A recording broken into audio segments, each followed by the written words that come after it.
Assalamualaikum. Welcome to my channel medicine world. I am doctor of medicine. Viewers, आज मैं बात करूंगी कैपोटीन tablet के बारे में कि ये हाई ब्लड प्रेशर को लो करने के लिए किस तरह से यूज़ की जाती है, इसका सही मैकेनिज़्म ऑफ एक्शन क्या है, इसके यूजेस, एडवर्स इफ़ेक्ट्स और इसका डोजेज क्या है। ये सब जानने के लिए आप मेरी वीडियो को एंड तक क्लास में देखिएगा। और साथ साथ मैं ये भी बताऊंगी कि प्रेग्नेंट लेडीज़ इसको इस्तेमाल कर सकती हैं या नहीं। तो बहुत से लोग कैपोटीन टैबलेट का सही इस्तेमाल नहीं जानते कि कैपोटीन टैबलेट को किस तरह से यूज़ किया जाता है। मैं आज आपको इस वीडियो में, ये मैंने वीडियो बनाई ही इसलिए है कि मैं उन लोगों को इस चीज़ के बारे में बता सकूं जिनको कैपोटीन टैबलेट का करेक्ट यूज़ नहीं पता। तो व्यूवर्स, सबसे पहले मैं बताऊंगी कि कैपोटीन टैबलेट के यूजेस क्या हैं।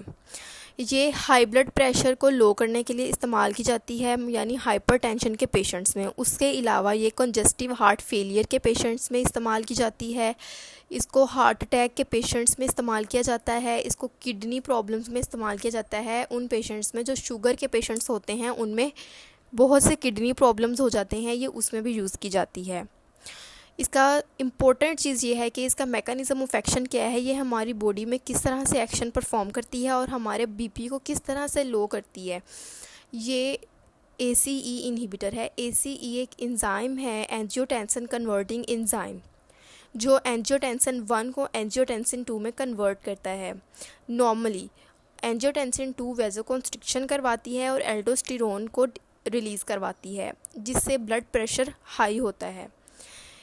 लेकिन जो हाइपरटेंशन के पेशेंट्स हैं, उनमें हमें ये एंजियोटेंसिन 2 को इनहिबिट करवाना है, जिसके लिए हमें एंजियोटेंसिन कन्वर्टिंग एंजाइम को ब्लॉक करना पड़ेगा।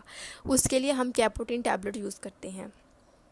जब एंजियोटेंसिन 2 इनहिबिट हो जाएगा तो ब्लड वेसल्स ओपन हो जाएंगी, डायलेट हो जाएंगी, वेज़ोडाइलेशन हो जाएगी और खून की नालियों में खून का बहाव नॉर्मलाइज हो जाएगा और खून का सही बहाव हो जाएगा। हमारे हार्ट को अच्छे से हार्ट पंप करेगा, हमारी किडनीज़ में अच्छे से जाएगा और हमारा हाइपरटेंशन के पेशेंट्स का जो हाई ब्लड प्रेशर है वो नॉर्मल हो जाएगा।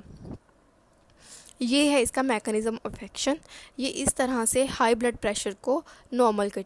व्यूवर्स, इसको इस्तेमाल करने का एक और तरीका भी है। इसको आप ज़ुबान के नीचे रख कर भी इस्तेमाल कर सकते हैं।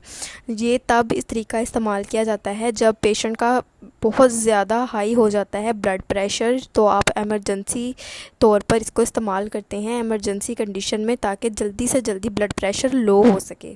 तो उस कंडीशन में आप इसको ज़ुबान के नीचे रख कर इस्तेमाल करेंगे तो बहुत ज़्यादा फास्ट एक्शन शो करेगी और ब्लड प्रेशर को जल्दी से जल्दी नॉर्मल करेगी। इसको ओरली एडमिनिस्टर करते हैं। ये एंटी हाइपरटेंसिव इफ़ेक्ट अपना शो करती है 15 टू 30 मिनट्स में। 15 से 30 मिनट में ये अपना एक्शन शो करती है और इसका मैक्सिमम कंसंट्रेशन, इसका मैक्सिमम इफ़ेक्ट आता है 60 मिनट्स में। व्यूवर्स, अब इसको यूज़ किस तरह से करना है। इसको खाली पेट इस्तेमाल करना है, खाने से 1 घंटा पहले। इसको दिन में तकरीबन 2 बार इस्तेमाल करना है। और एक बहुत ही अहम चीज़ इसमें नोट करने वाली वो ये है कि जब भी हमने कैपोटीन टैबलेट को यूज़ करना है, कैप्टोप्रिल को यूज़ करना है, सबसे अहम बात ये है, आपने इस टैबलेट को यूज़ करने से पहले ब्लड प्रेशर लाजमी चेक करना है।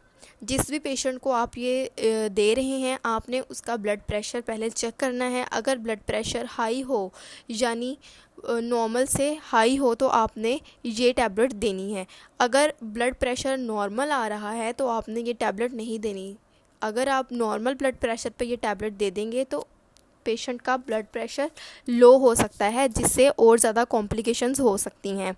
तो ये चीज़ आपने इसमें रखनी है माइंड में कि आपने अपना time to time blood pressure check करवाना है। अगर हम इसके डोज़ की बात करें तो इसका लोएस्ट डोज़ जो है वो 25 mg है और इसका मैक्सिमम डोज़ 150 mg है। तो ये पेशेंट की कंडीशन के अकॉर्डिंग देना है। पेशेंट की क्या कंडीशन है, अगर उसका ब्लड प्रेशर बहुत ज़्यादा आए है तो हम उसको ज़्यादा पोटेंसी की मेडिसिन देंगे। ये मेडिकल कंडीशन के अकॉर्डिंग देनी है। इसका यूज़ रेगुलरली करना है ताकि आप इसके प्रॉपर बेनिफिट्स हासिल कर सकें। व्यूवर्स, ये थी तमाम इन्फॉर्मेशन कैपोटीन टैबलेट के बारे में।